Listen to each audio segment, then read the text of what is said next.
One of the biggest mistakes people make, and I hear this exact terminology all the time, is they go and they say, hey, I found this young, hungry realtor, hear that exact phrasing all the time, who's going to come in and work my leads. So their thought is, I want someone who's experienced in real estate, they're a realtor, they're young and hungry, they're going to want to work my deals. Here's the thing, and this is like the unfortunate truth. Most people that get into real estate and get into being a realtor, they do it because they're not good at very many other things. Welcome to the Collecting Keys Friday Focus. What is going on, guys? On this episode of the Collecting Keys Friday Focus, you have another episode with me, Mike DeHaan. I know usually Dan and I, we alternate Friday Focus episodes, but Dan was super sick this week to the point that he was like unable to function as a human being, which is crazy because Dan was an Army Ranger and, used to like go into combat, but now he has a little bit of an upset stomach or something, and he is stuck in bed, which, he's always like the first person to kind of make fun of people who have sick days when they have virtual jobs. But here he is running a virtual business and unable to do what he needs to do. But no, I digress. It must have been, if he's suffering, he must really be suffering because he's definitely not a complainer for how long I've known him, but I got to give him shit for it anyways. So anyways, that means that you have me again this week here with another focus topic. And on these Friday Focus episodes, we typically talk about, something that's on our mind, something that has been asked by other listeners or people in our instant investor community, and we just do a little bit of a deep dive on it. So for this episode today, I wanted to build off of some of the conversation that we had this past Wednesday on the Mike and Dan show talking about hiring. And I want to talk about hiring acquisition managers and what exactly to look for, because this is one of the most common questions that I get from other investors. And also, if people are in an instant investor community, they're looking to scale. And one of the first things people want to hire out is a salesperson to talk to leads and to close deals, because for being honest, that is where the vast majority of the work comes from. And it is something that takes up a huge amount of time as you start to scale. So first off, I will say that I don't think that everyone should be 100% focused on hiring an acquisitions manager. I think that what happens, and I've seen this plenty of times, is you will have people that are really good at closing deals themselves. They enjoy the acquisition process. They enjoy talking with and meeting with sellers, but they go and they try to hire an acquisitions manager because they have been told by other investors and other groups, by coaches, whatever, that's what they're supposed to do. But I would say if you're kind of that person, the acquisition manager is probably one of the last persons you should hire. Instead, you should hire support staff around you to make your job as the acquisition manager better. So it's something that, I've seen people go down that route. I have a really good friend of mine actually who went down this for a while, and he hired and fired 5 or 6 different acquisition managers because they just weren't performing how he needed. And then ultimately what happened is he found someone to come in and fill the support staff position in the back, and he kept running with his sales, and lo and behold, his business has skyrocketed because he kept working on his gift and he instead hired out the parts of it that he did not enjoy, which is really what, hiring staff is all about anyway. So little gotcha there to start.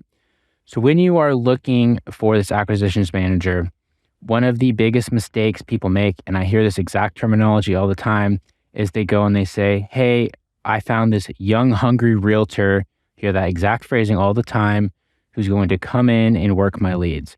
So their thought is, I want someone who's experienced in real estate, they're a realtor, they're young and hungry, they're going to want to work my deals. Here's the thing, and this is like the unfortunate truth. Most people that get into real estate and get into being a realtor, they do it because they're not good at very many other things. And they do it because they like the glitz and the glamour and the view of being able to work on a boat or take afternoons off or do all these sort of things. And when you hear these young, hungry realtors, right, when you hear of these people, most of them, they are all going to be positioning, right? They are going to be giving this presentation themselves, being eager. They are not actually going to be able to perform as you need them to. So a little bit of a stereotype there, but when investors joke that 99% of realtors suck, it's because we are inundated with these quote unquote young, hungry realtors or these like, older kind of gristled realtors that can't actually perform. And so if you try to bring them into your business, they're not going to do what you need them to do. And that's just a very common thing that we've seen happen. I mean, sure, you can find one of these realtors that can do well for you. I would just make sure that you vet them appropriately and don't just go off of their energy that they put out or the way that they present themselves and say like, cool, this person's going to fit very, very well. And then you'll be disappointed when they don't. So something to keep in mind there. Really what you're looking for when you're hiring for this role is you need someone that has people skills and is likable significantly more than has real estate skills. And I think a lot of business owners in this business, they think, I need someone that knows real estate to be able to analyze deals and recognize opportunities. Here's the thing, right? Real estate is a teachable skill that you're already the expert on. You can teach these people. The people skills and the likability and like the ability to close deals is something that is a lot harder to teach. And some people just naturally have, right? No one naturally has real estate skills. That's something that has to come through education. There are people out there who are naturally good at sales just in the way that they carry themselves, the way they talk to people. And, it's kind of just a gift that people have, right? And those people should be who you're looking for to fill this position. The very first acquisition manager that Dan and I hired, who did very, very well for us for a while, she had zero real estate background. Her background was working as a bartender and selling kettle corn at a farmer's market. All she knew was sales and customer service. Lo and behold, she comes in, like she was literally just building relationships with people. She had no idea what to offer on properties. We would just tell her, hey, it needs to be in this range. She would go, the sellers would love her, and she would get deals at even larger discounts than we were hoping because she was so good at building rapport and doing the sales process. And that relationship went sideways for other reasons, but point being, that is the kind of person that you want to come in and fill this role.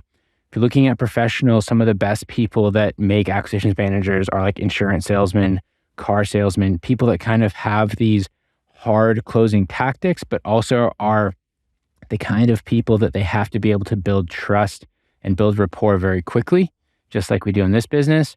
So, looking for like a realtor, which honestly is a lot more about connections and relationships to be successful, that's what you're looking for. And I mean, if we're being honest too, someone like a bartender, they're very used to dealing with the kind of sellers that we deal with on a regular basis because they're probably their regulars. So big thing to keep in mind in terms of skill set and personality.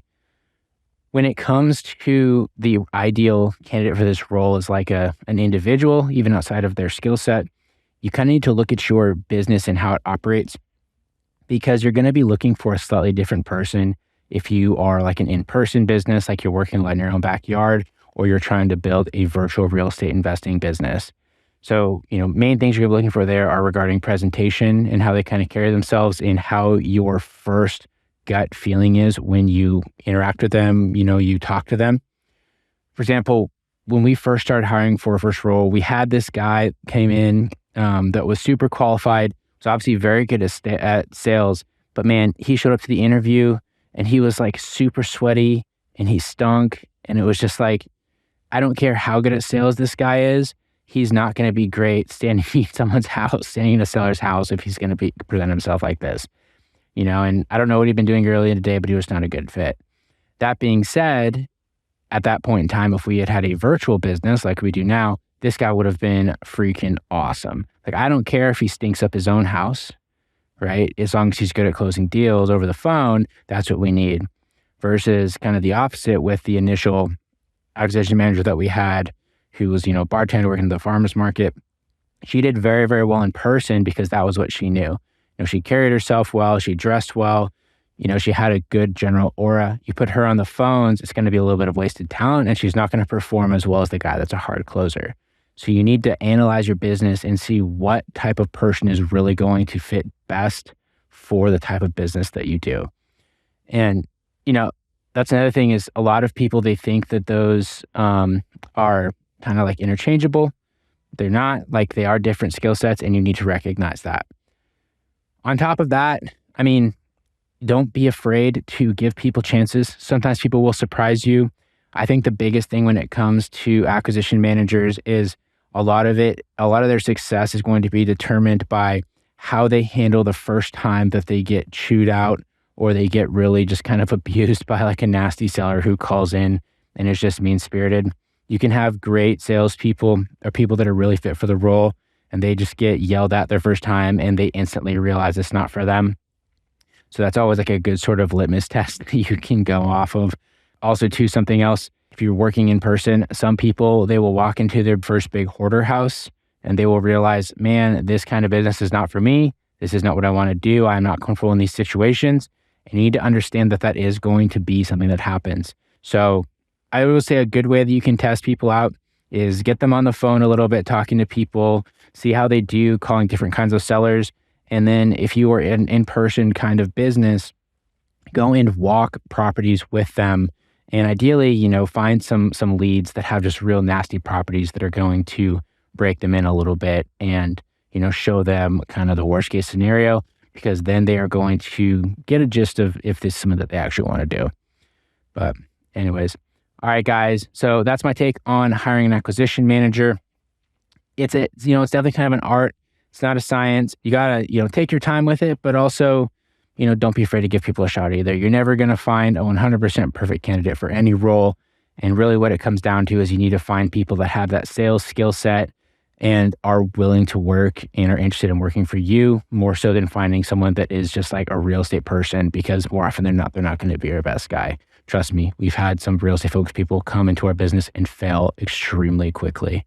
But anyways, there's my take. If you guys enjoy that show, please share this with anyone in your network who is interested in hiring or, learning how to find salespeople or just real estate, or, you just like our show in general. You should introduce to people. Besides that, you should go to store.collectingkeyspodcast.com. We got some Collecting Keys merch up there that is pretty sweet. We got some nice shirts. I am super stoked on the quality of our shirts, and we've been giving some out, and it's actually been super cool to see people on their social media wearing our stuff. So you should go and check out those shirts at store.collectingkeyspodcast.com. Outside that, you guys, appreciate you all listening, and hit me up on Instagram at Mike_invests. I love chatting with new investors or any investors. And I'm always happy to exchange some info with you if you have any questions. So hit me up on Instagram at Mike_invests. And thanks so much for listening, everybody. Talk to you all next week. Thanks for listening to this Collecting Keys Friday Focus. Be sure to subscribe wherever you listen to your podcasts.